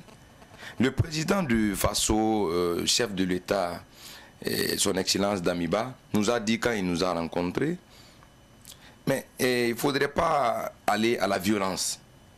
Nous sommes tous des frères et sœurs au Burkina Faso. De toute façon, il y a les dossiers qui sont là. L'Agence supérieure de contrôle d'État et de lutte contre la corruption, les dossiers, les rapports sont là. Nous allons aviser s'il y a des crimes économiques contre toi, on va t'appeler, tu vas venir répondre devant la loi. Il ne faut pas aller à la violence. Et vous avez évoqué justement le fait que le président vous a rencontré. Yeah. Effectivement, mais quand il a rencontré les OSC, yeah, il a signalé aussi que vous étiez en partie coupable de la situation actuelle du Burkina Faso, parce que les OSC aussi, comme les politiques, sont en partie responsables de ce qui se passe au Burkina. Le président Damiba n'a pas parlé de ça. En fait, comme il n'y avait aucun média, il n'y avait que seulement la RTB. C'est la RTB et ceux qui étaient... On a eu le retour, oui, le retour de la RTB et ceux qui étaient dans la salle, qui ont peut-être écrit des messages, qui ont envoyé aussi des informations, qui peuvent aussi échapper à certains médias qui relaient l'information. Le président a apprécié les efforts des uns et des autres, qui a même quand même amené, précipité les choses et amené l'avènement du MPSR. Il a apprécié le courage des membres des organisations de la société civile. Il y a des gens qui sont partis en prison. Il y a des gens qui ont avalé des gaz lacrymogènes de Roch Christian Kaboré. Et c'est ça qui a amené l'armée entre-temps. Il n'a pas fait que de vous féliciter quand même. Il a attiré votre attention aussi. Il a dit aux organisations de la société civile de s'autocritiquer. Mais tout être humain doit s'autocritiquer, c'est normal. Et on n'est pas 10 dans la vie. Donc, il faut vous autocritiquer. Ça veut dire que c'est bon. Mais il peut y avoir des couacs et des failles, il faut régler. Il pense certainement aux OSC, notamment qui ont peut-être des colorations politiques ou qui existent parce que, justement, quelque part, ces OSC sont soutenus par des partis politiques. Quand on parle d'OSC à coloration politique, il n'y a pas un Burkinabé, il n'y a pas un homme sur cette terre qui n'est pas politique. Il n'y en a pas. Puisque tu vas faire ton devoir de citoyenneté, tu vas voter pour un président, tu as un penchant pour quelqu'un. Mais dans la logique des choses, quand un président, même tu n'es pas de son parti politique, a une bonne vision, a une logique de la chose et il travaille bien, mais comment est-ce que tu ne peux pas le soutenir? Donc, dire que les OSC sont politisés, non. Il y a certains leaders d'OSC qui sont manipulés par des hommes politiques, d'accord, si vous dites ça. Voilà, sinon que des OSC ont des penchants politiques, je ne suis pas d'accord. Alors, nous allons évoluer. Monsieur Traoré, on a parlé justement donc, de la configuration de cette transition. Qu'en est-il des organes? Comment vous voyez justement les organes? Est-ce qu'il faut avoir un Conseil national de la transition comme en 2015 par exemple, et puis un gouvernement de l'autre côté? Comment vous voyez les organes, les institutions? Bon, selon notre vision, le Conseil national de la transition doit venir après. On ne doit pas se précipiter parce qu'il faut faire une refondation même de notre constitution. Une fois sur un plateau, j'ai dit qu'il faut un nouveau contrat social au Burkina Faso nous permettant d'éviter des coups de force. Tout de Maurice Yameogo à Paul Sandaogo Henri Damiba ont pris le pouvoir par coup de force. Il y a un problème dans notre constitution. Il faut un nouveau contrat social. Il faut des experts burkinabés qui vont réfléchir sur notre constitution et on va passer à la 5e République et enlever ce qui n'est pas bon jeté. On ne doit pas être pressé pour le Conseil national de la transition. Il faut diriger par décret. Mettre en place un gouvernement politique qui va gérer les questions d'ordre national, laisser les militaires tranquillement au front, les accompagner. Nous, on doit nous occuper de la question de la réconciliation. Sans la réconciliation, ce n'est pas possible, j'ai toujours dit ça. Voilà. Nous allons parler de la réconciliation tout à l'heure. Vous l'avez dit, aujourd'hui, la préoccupation principale des Burkinabés reste bien sûr la sécurisation du territoire burkinabé. C'est vrai, le MPSR est au pouvoir aujourd'hui, mais les attaques se poursuivent. Ça, c'est la réalité sur le terrain. Est-ce que ce pouvoir peut parvenir à sécuriser les Burkinabés, à surtout de conquérir le territoire burkinabé et ramener les déplacés internes chez eux? Partout où l'ancien président Roch Marc Christian Kaboré est passé, c'était la division. Diviser pour mal régner. On dit diviser pour bien régner, mais lui, il divise pour mal régner. Il a divisé les communautés religieuses au Burkina Faso. Il a divisé les forces armées nationales. Il a divisé même au sein de notre composante, les OSC. Il a divisé les politiques. Et il a mis le pays au chaos. Donc pour dire qu'aujourd'hui, Paul-Henri Sandaogo Damiba, avec ses frères d'armes, ont pris leurs responsabilités. Vous voyez, vous constatez déjà sur le terrain qu'il y a un réaménagement qu'il est en train d'opérer au sein même des forces armées nationales. C'est déjà un pas. Il faut reconnaître aussi que depuis qu'il a pris le pouvoir, nous sommes à 15-16 jours voilà. Il y a eu quand même de l'accalmie. Ils sont au front, c'est eux qui ont les responsabilités. Ce qu'il faut noter, quand on tombe malade, c'est la malaria, c'est le palu, vous diagnostiquez, le médecin vous dit que c'est le palu. Vous prenez le produit contre le palu, ce n'est pas en 30 minutes que le palu va sortir de votre corps. Mais vous faites 3 jours en prenant les produits et qu'il n'y a pas d'amélioration, il y a un problème, ça veut dire que le produit n'est pas efficace. Le produit de Roch n'était pas efficace. Il a fait couler combien de gouvernements, combien de chefs d'état-major général des armées, combien de ministres de la défense et de la sécurité. C'était lui le problème parce qu'il était incompétent. Nous avons confiance au MPSR.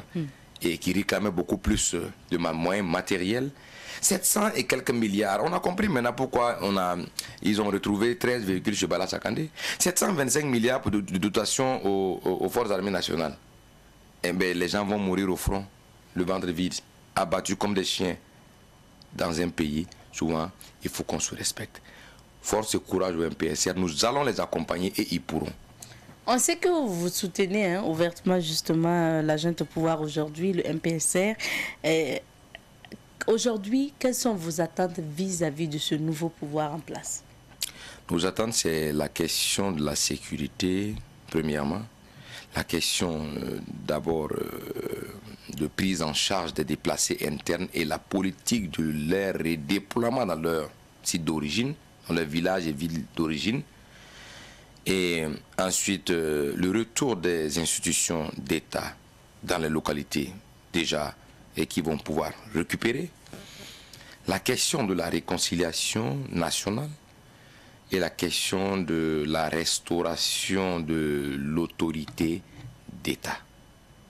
Venons-en à cette question de réconciliation nationale qui vous tient à cœur. Parce que vous l'avez déclaré, si le président Damiba ne réconcilie pas le peuple burkinabé, il échouera. Pourquoi vous dites cela? Un peuple divisé est un peuple qui reste toujours vulnérable face à l'ennemi. Nous avons interpellé 6 ans durant le président Roch Marc Christian Kaboré sur la question fondamentale de la réconciliation nationale. Pendant qu'au départ, c'était une réconciliation souhaitée politique, avec le départ du président Blaise Compaoré et la fissure de la classe politique. Et le président n'a pas daigné écouter les lanceurs d'alerte et les leaders d'opinion. Il était purement politique. L'affaire de Yirigou est venue créer une fissure entre les communautés, avec les exactions posées à Yirigou avec 210 morts sans justice. Et l'affaire de Caïn, de Ban et de Tamwalbougou, où des gens ont été retrouvés criblés de balles et sans justice. Et ça a créé un problème au sein de nos communautés nationales. Ça a créé des conflits, des tensions intercommunautaires. Pourtant, l'esprit du président Roch Kaboré, c'est la division et la malgouvernance. Il a divisé la communauté. Vous partez trouver de l'autre côté que le chef de canton est du MPP. Il ne veut pas voir le chef de 2 villages. Pourtant, la guerre contre les terroristes n'est pas une guerre seulement avec les armes. C'est une guerre de renseignement et de technologie, d'intelligence et de patriotisme. Si les forces de défense et de sécurité injectent même 5 000 milliards dans le matériel, sans cohésion sociale, sans unité nationale et réconciliation nationale entre les communautés, ça ne pourra pas marcher. Puisque c'est des civils qui doivent normalement donner des informations, collaborer avec les forces de défense et de sécurité pour alerter le danger qui est susceptible de venir, pour que les forces de défense et de sécurité, étant des professionnels, puissent contrecarrer et bloquer. Sans réconciliation, rien ne peut marcher. C'est pourquoi nous avons dit que si Dami, nous avons dit à Roch Marc Christian Kaboré, quand quelqu'un t'appelle à ton événement, il faut tout faire pour partir, parce que sans toi, l'événement aura eu lieu. Si tu ne réconcilies pas les Burkinabés, on va aller à la réconciliation, mais sans toi. On va le faire venir asseoir à la réconciliation. Donc aujourd'hui, vous dites que le président Damiba devrait réconcilier les Burkinabés, sinon il échouera. Mais ce qui est curieux, c'est que dans ses discours, on ne l'a pas encore entendu parler de réconciliation nationale ou de réconciliation. Non, son discours à la nation, son premier discours à la nation, je l'ai lu, je l'ai suivi très bien avec beaucoup plus d'attention. Il a parlé de la sécurité, il a parlé de la réconciliation, il a parlé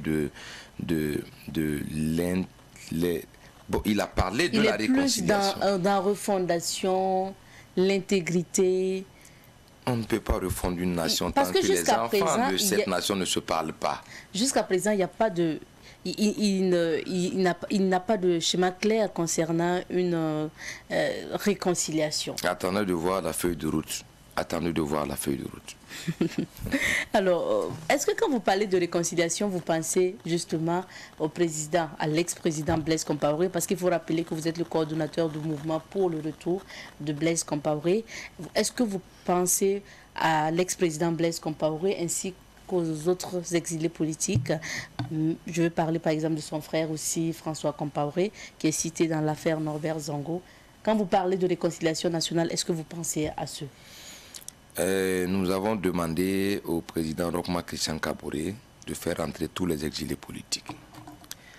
Mais selon ce qui était visible et prévisible avec le procès bâclé du putsch de 2015 et des tribunaux d'exception qui sont aux ordres politiciens, et ne peuvent rien donner que des orientations émanant de l'homme politique. Et il y a beaucoup de gens, le président Compaoré a envoyé beaucoup de lettres à Roch Marc Christian Kaboré. Nous sommes tous des compatriotes, je te reconnais comme président. Je souhaiterais rentrer et même vous accompagner. Le président Roch Marc Christian Kaboré n'a pas daigné. Il a pris tout son temps à passer dans les médias internationaux pour dire que le président fustigeait l'ancien président, et à qui il doit tout, d'être de mèche avec les terroristes.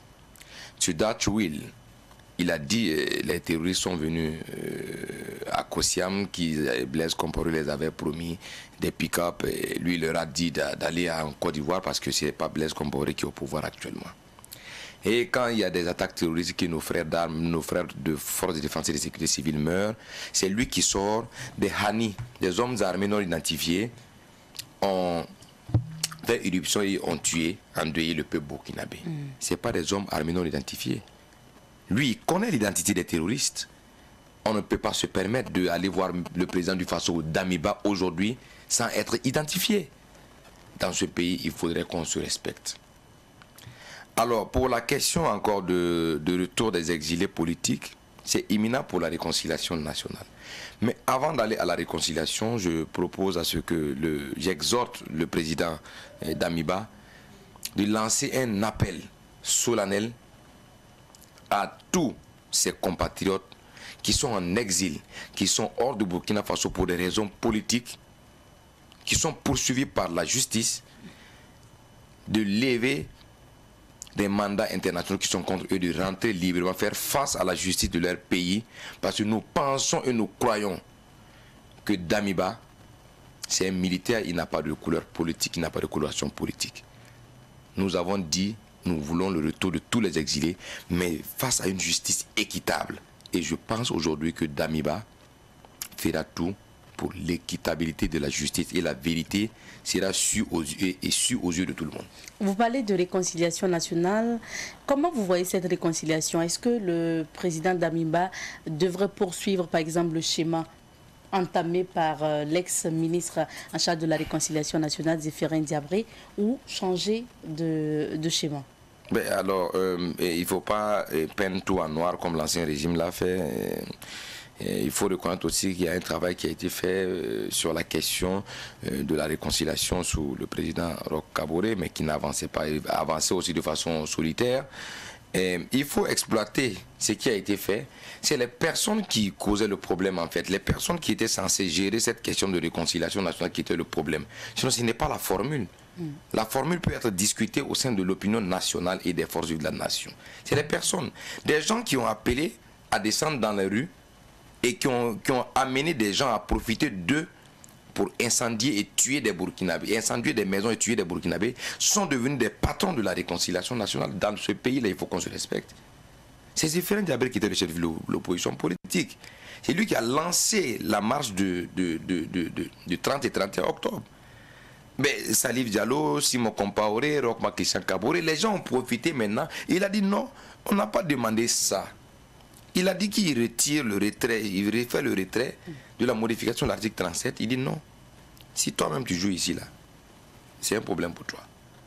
Mais ils sont allés incendier des maisons, ils ont tué des gens, ils ont profité de lui. Il doit normalement répondre devant la loi sur la question de la réconciliation nationale. Nous, notre manifestation arrive le 12. Et je suis membre du comité d'organisation. Le 19 maintenant. Le 19 plutôt, le 12 qui a été reporté le 19. Je suis membre du comité d'organisation. Nous avons écrit à la mairie qui nous a répondu favorable. Mais en écrivant, il y a des documents d'identité qui partent. S'il y a des débordements, ces gens-là doivent répondre. Aujourd'hui, ceux qui doivent répondre sont devenus patrons de la réconciliation nationale. Le pouvoir de Roch Marc Christian Kaboré ne pouvait même pas durer. Monsieur Traoré, vous avez parlé de ce meeting que vous organisez avec, bien sûr, l'initiative populaire des organisations de la société civile du Burkina Faso pour l'unité nationale, en abrégé IPOSC Burkina Faso, qui regroupe quand même pas mal d'organisations de la société civile. Quel est justement l'intérêt de ce meeting? En fait, il faut d'abord recadrer. IPOSC est une initiative de plusieurs associations qui avait lancé une manifestation généralisée et populaire sur tout l'étendue du territoire, le 12.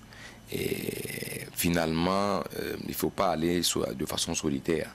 Voilà, nous avons discuté avec tous les partenaires, toutes les associations de Burkina Faso pour aller de façon conjointe et collégiale pour montrer aux yeux de l'opinion internationale que le peuple souverain de Burkina Faso, toutes les forces vives, sont derrière le MPSR. Cette manifestation vient à point nommé la solidarité du peuple au MPSR. Voici un peu l'objet de notre manifestation. Meeting à la place de la Nation prévu le 19 de 14h à 18h. C'est-à-dire samedi prochain. Samedi prochain. Et quel est le message fort que vous allez donner aux Burkinabés? Le message fort que nous allons donner aux Burkinabés, c'est la question d'abord de, entre griffes, la question de la France, la question de la Russie. Il faut qu'on sache les raisons garder. La coopération militaire, vous voulez dire? La coopération militaire. Vous avez certainement suivi l'actualité avec ce mini-sommet qui se tient. On ne pourra pas dire les pays du G5 Sahel parce qu'il faut rappeler que le Burkina et le Mali n'ont pas été invités à ce sommet. Ouais. Car, mais quand même, ce sommet s'est tenu et puis on attend justement donc, les conclusions ce matin même parce qu'il y a une conférence de presse qui est prévue. Alors, Monsieur Traoré, on parle collaboration aujourd'hui. Pour certains, il faut arrêter de coopérer militairement avec la France, aller vers d'autres partenaires comme la Russie. Quelle est justement votre position? En fait, arrêter la collaboration avec la France et aller vers la Russie, on n'a rien contre la Russie. Il ne faudrait pas que les gens se disent que comparent les choses. Nous ne sommes pas au Mali, nous n'avons pas les mêmes réalités que les Maliens. Il n'y a pas de base militaire française au Burkina Faso. Il n'y a que des instructeurs et ils ont de l'équipement et de la technologie au Burkina Faso et c'est sur demande. Et par ailleurs, il faut d'abord dire à l'opinion nationale que La France, il ne faudrait pas dire à la France dégage. Nos dirigeants sont responsables de ce qu'il y a. Il faut faire comprendre aux gens que la France est dans son rôle. La France est un État, nation, comme le Burkina Faso aussi. La France passe à travers le monde pour négocier des contrats, discuter ces contrats, obtenir ces contrats, travailler et avoir de l'argent pour l'intérêt des Français. Le Burkina Faso est un État souverain, est un État nation, doit discuter ses contrats avec l'opinion interne, avec les partenaires internationaux, pour l'intérêt des Burkinabés. Je pense aujourd'hui qu'il faut réviser les contrats pour vous dire que il faut annuler France dégage. La France n'est pas... Quand l'on construit des maisons, en fait les chantiers, même à l'université à Koudougou, quand ça s'écroule là, est-ce que c'est la France qui a dit à nos entrepreneurs de mal construire? Quand on dit que notre système éducatif là, ça ne va pas, est-ce que c'est la France qui nous dit comment il faut gérer notre système éducatif? Il faut que nous sachions raison garder. Il faut que nous sachions que la France est dans son rôle. C'est au peuple burkinabé, à nos dirigeants, de revoir le contrat avec la France. Voici, vous avez un contrat de performance, nous voulons des résultats de telle période à telle période, sans quoi le contrat ne sera pas renouvelé. Et voir s'il y a la possibilité de collaborer avec d'autres puissances. Mais on n'a pas besoin de collaborer avec beaucoup de puissances. Notre armée est une armée puissante. C'est parce qu'elle était divisée sous le régime Roch-Marc Christian Kaboré. Décidément, M. Traoré renvoie tout au régime de l'ex-président Roch-Marc Christian Kaboré. Revenons à la transition du MPSR. Quelle doit être la contribution des OSC, de vous, organisations de la société civile? Les organisations de la société civile sont... preneurs, mais ne sont pas demandeurs. Nous, en tout cas, dans notre logique de la chose, nous ne courons pas derrière la soupe parce qu'il n'y en a même pas. Et le pays est vraiment au chaos. Et nous allons réfléchir. Nous avons déjà commencé des réflexions sur des propositions à soumettre au MPSR et pour la bonne marche de leur politique, pour la bonne marche de la transition afin qu'ils puissent réussir. Voici le rôle que nous allons jouer. Mais si les MPSR jugent nécessaire qu'il y a des compétences au sein des OSC et qui piochent dedans, nous, on va accompagner encore ces compétences. Parce que ce qu'on remarque, ces temps-ci, la presse a été vraiment secouée par ces conférences de presse un peu partout, des OSC, même oui, de certains partis politiques également, comme pour dire, écoutez, nous sommes là, nous avons marché pour que le pouvoir de Roch-Marc Christian Kaboré tombe, et puis voilà, ne nous oubliez pas. Comme pour dire ça, c'est un peu l'élan que nous avons vu. Et on se demande si aujourd'hui, est-ce qu'avec ces OSC qui sortent, qui font des conférences de presse, c'est pas pour justement qu'on les intègre dans la gouvernance? Mais attends, cette transition doit logiquement être inclusive. Mais c'est en fonction des compétences, on va prendre les gens. On peut m'appeler, je suis leader d'opinion OSC, je suis consultant en communication. Je peux servir à quelque part pour donner des petits conseils, ma matière grise. Je vais appeler d'autres OSC qui vont m'accompagner, qui ont aussi de la compétence. Si on appelle une autre compétence où moi je ne suis pas concerné et que je peux l'accompagner. Mais les OSC doivent prendre part à cette transition. Quand on sait que les OSC aujourd'hui quand même sont assez critiqués parce qu'aujourd'hui on se retrouve avec des, je reviens sur la question, avec des partis politiques qui créent même leur OSC et puis après sur les réseaux sociaux on voit un peu des publications soit pour soutenir un parti politique ouvertement souvent. Ben, moi, je ne connais pas d'OSC qui soutient ouvertement un parti politique. Vous pouvez m'en citer? Ah oui, c'est bien envoyé, celle-là. Alors, M. Traoré, pour finir, vous avez... qu'est-ce que vous pensez justement de la présence critiquée aujourd'hui de deux civils au sein donc, du MPSR? On a vu l'activiste Ibrahima Maïga et l'ex-député PDC Abdoul Wahabou Drabou. Vous les avez vus donc hier. On les a présentés justement comme étant membres du MPSR. Qu'est-ce que vous pensez de leur présence au sein du MPSR? Bon, c'est un non-événement pour moi. Un activiste comme Ibrahima Maïga qui a été critiqué à un moment donné de faire l'apologie du terrorisme par le brassard noir parce qu'on a dit que sur les réseaux sociaux, ces publications quand même visaient à démoraliser un peu les troupes burkinabées, l'armée burkinabé. On le retrouve, lui, au sein du MPSR. Est-ce que quelque part... Mais en fait, ces critiques qui viennent de Brassard Noir, qui est une cellule, comme vous l'avez dit, du MPP. Ah oui, même... vous reconnaissez qu'il y a des, il y a des OSC Oui, en fait, Brassard Noir, en fait, du coup, quand on regarde leur comportement, c'est eux qui ont dit que Zéphirin Diaby n'est pas l'homme idéal pour gérer la question de la réconciliation.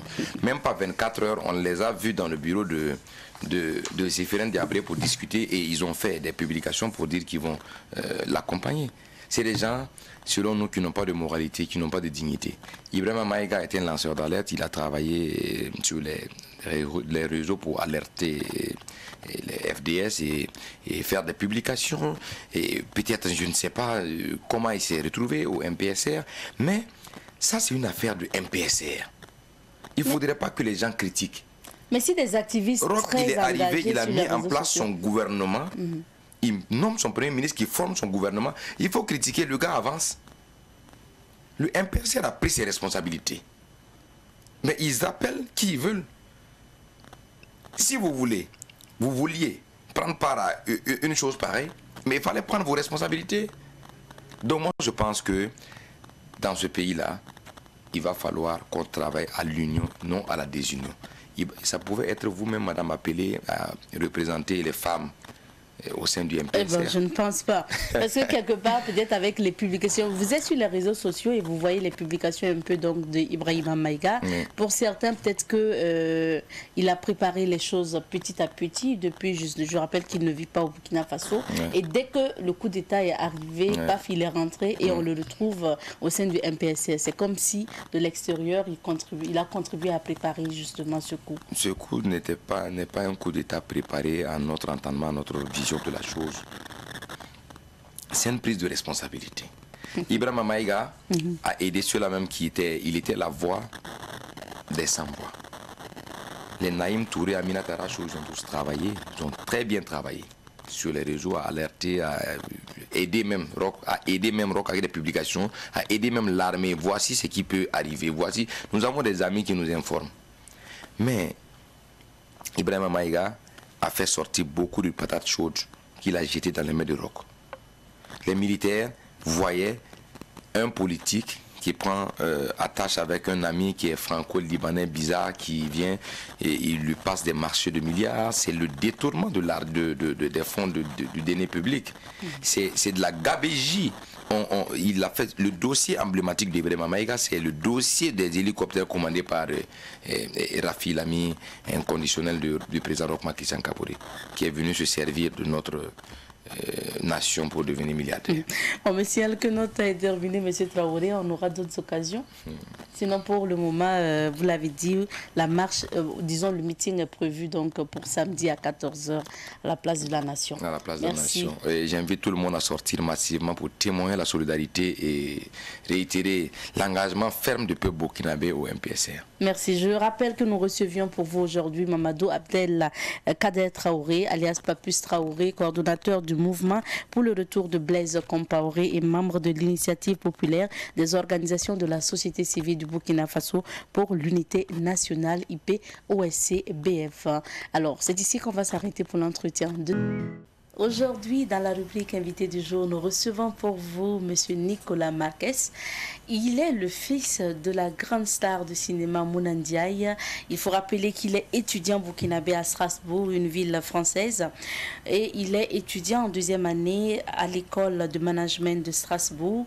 Il est sur ce plateau pour nous parler du projet qu'il entretient avec justement d'autres membres donc, de son école, avec d'autres camarades. Nous allons en parler tout à l'heure. Bonjour. Bonjour. Bienvenue sur notre plateau.